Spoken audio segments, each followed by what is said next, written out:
within 8 metres. Gets away from Bunty up forward. Now he's taking a pleasant down to Robson. Off here to Noah Brown, and he'll play it by the way. Back Luke.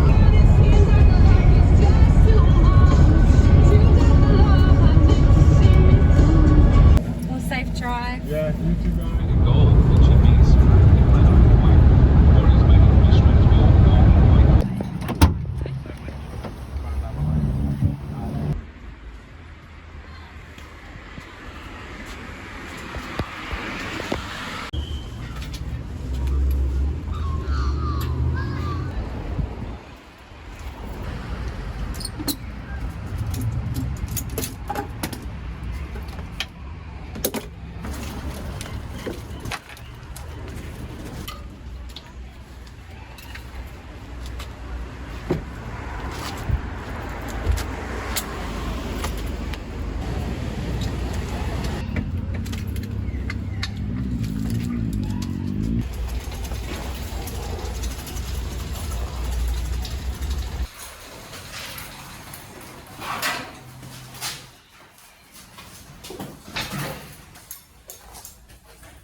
So over the last 2 days, Friday and Saturday, drove through the night and the day, about 24 hours of driving all in all to pick up this bike. The trip was Sydney to Brisbane and then Brisbane back to Sydney. Hell of a drive, and I'm absolutely knackered this morning, but couldn't wait to post this video just to show you. If you didn't know, this bike is a Honda CRM250 two-stroke, and it's actually a Mark IV model. This was the last year, I believe, which was 1999, the very last model they made. And whilst it is a CRM, it shares very few similarities with the Honda CR. The CR being a motocross bike, competition bike. This is a very tamed down version of the Honda CR. It's actually a road legal and compliant version. Engine characteristics, the porting and twin ring piston, it's all completely different. This makes a lot more low end torque, usable power for the road and trail riding. It's a lot softer as well than the competition CR models. This bike, full of fluids, curb weight is about 130 kilos, and it makes about 40 horsepower is the claimed horsepower on the internet. I bought this bike because I was after a 252 stroke that was road legal. I wanted an older style dirt bike that I could restore back to a good condition, and it was either the Honda CRM or the comparable model, which is the Suzuki RMX250. I did think about both models, and finally what sold it for me was three main points with the Honda. That's why I chose the Honda over the Suzuki. The Honda comes standard with upside down forks. I really like the look of upside down forks. So that was the first point. The second point is the 6-speed transmission on this bike.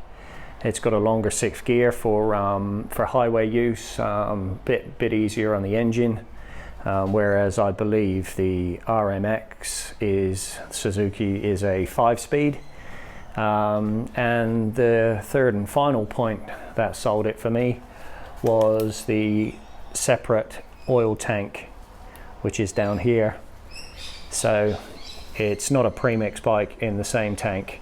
There's a separate oil tank, whereas the petrol and the two-stroke oil is mixed and pumped into the carburetor, where the carb mixes the fuel and the bike runs. So for longer journeys, again, this is going to be my everyday bike once it's restored.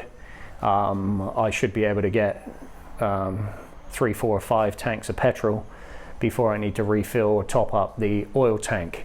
I didn't want a premix bike for the traveling that I'm going to be doing. Which actually is similar to the Aprilia RS with the oil injection and the oil pump, separate petrol and two-stroke. So let's have a look around the bike now, looking at what it does and doesn't have. You can see it's been neglected for years and years. It's probably been left out in the sun and the rain for years. You know, the seat's gone really hard and it's starting to surface rust along all the areas. The key does work now and again. I'll probably have to change that, but anyway, these switches feel like they're worn out and past their use by date, so I will need to change that. Plenty of surface rust, holes and cracks in the plastics where the brake light and license plate should be hanging. The exhaust is starting to rust as well, and the radiators are in quite bad condition. As you can see, they're just full of gunk and oil. And down here, the exhaust is actually a pro circuit, and hopefully I can clean the inside of this exhaust out thoroughly and restore this pipe. Some black exhaust pipe spray. This will be a frame off restoration where I powder coat the frame.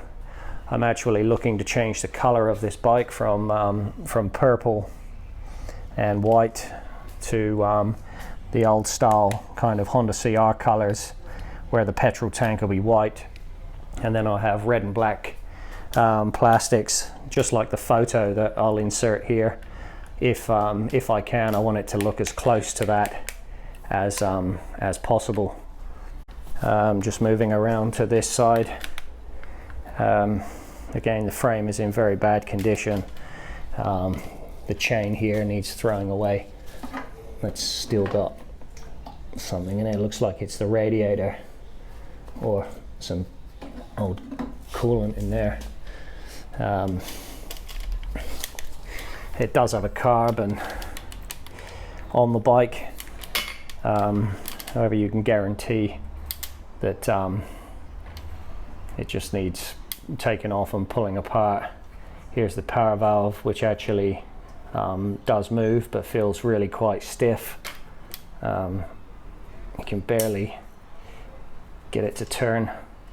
Here's the cables for it. Again, it's probably going to need new cables and vapor blasting all the engine, which I am looking forward to doing. Also a new seat cover, and you can see here the style of the bike back from the 1990s. They do have a like a pocket that you sit in.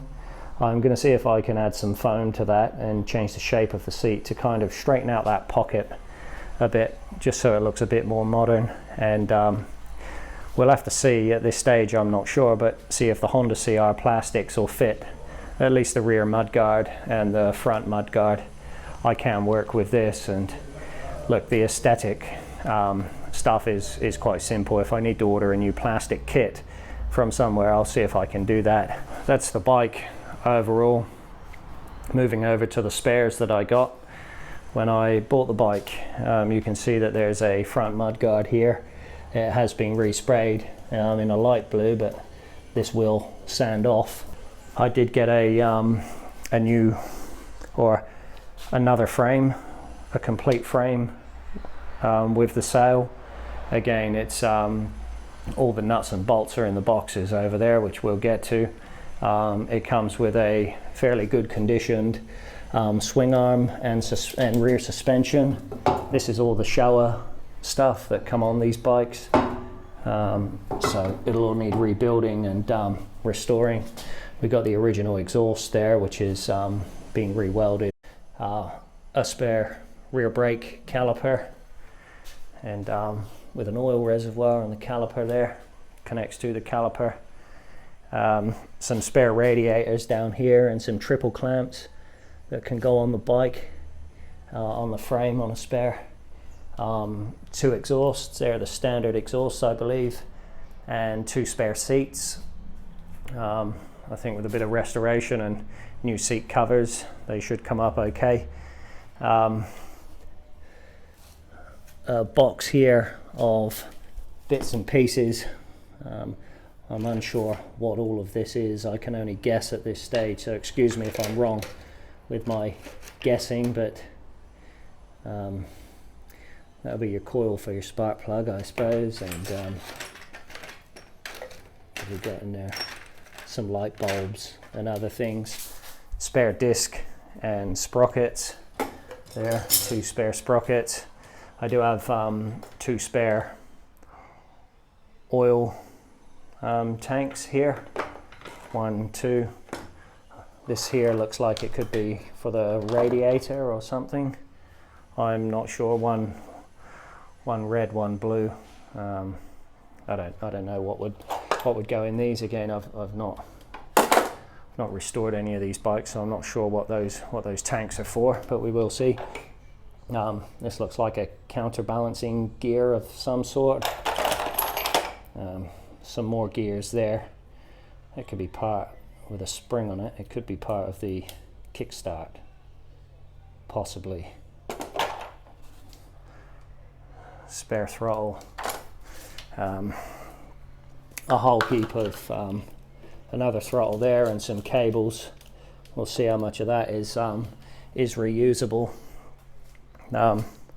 Moving over here, I do have a spare combustion chamber here. Needs vapor blasting and cleaning up like all the rest of this stuff.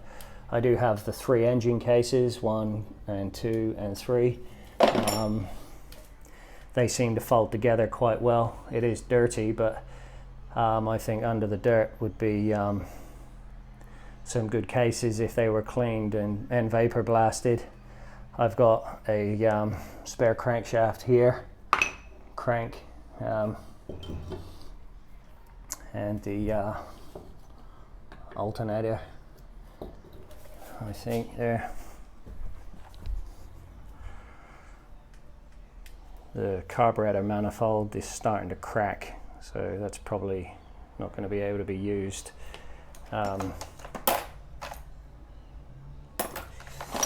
This, I don't know what any of that is there. I don't know if that goes on the throttle somewhere. I do have some brand new gears in this packet. During the rebuild of the engine or both engines, I need to cherry pick out of this box of stuff to see what I can and can't use. Again, here it looks like some frame bolts. Apparently it's all in here. Here's some clutch springs. Moving over to the next bucket, you can see I've got the clutch basket here.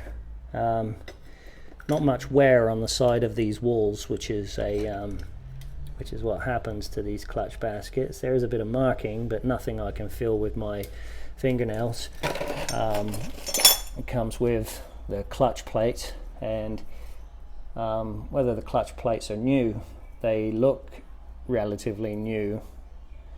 I don't know what the camera's showing you here, but it seems to be a very low hour clutch if it is used. Hopefully it was out of the engine, so it's a low hour engine is what I'm hoping. This is the transmission gears here, and I've had a quick look over these. Although they're dirty, they feel really quite tight and in good condition. They will be rebuilt, but the gears don't seem to be worn at all. Here's a spare 2-stroke oil pump, I think that is. Again, there's a bit of similarities here with the Aprilia RS as one of these. Couple of spare carbs there. Both the slides work there. That one needs cleaning for sure, but a lot of this stuff might be, once I've got my bike up and running, I don't know what I can restore and powder coat this one and maybe sell most of a bike to somebody, as I do have the other wheels over here. There's that little spacer, maybe. Does that go in there? Yeah, I believe it does.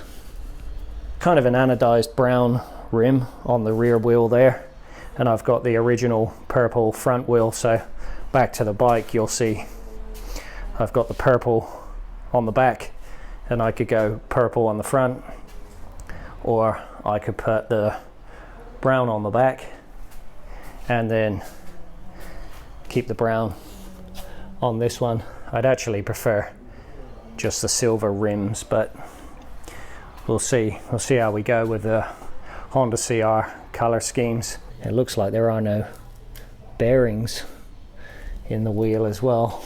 Excited to start this project one thing at a time. I just need to put a few tweaks on this bike, and then this one is ready to go. Please leave a comment if you can. I've never restored a Honda CRM, and I appreciate any useful tips and tricks that any of you could share. So with that said, thanks for watching, and I'll see you on the next video. Sorry, I almost forgot to say what the next video would be. I'm actually going to try and start the bike, so I'm going to see if I can make all the electrics safe, disconnecting any wiring that doesn't need to be there. I'm going to be taking the cylinder head off, and the cylinder, just taking a look around inside, remove the fuel tank and all the plastics and things. I'll probably be using this maintenance petrol bottle, mix up some 32:1 two-stroke mix. Once I've inspected the piston and rings and cylinder head, I'll just probably bolt it all back on temporarily.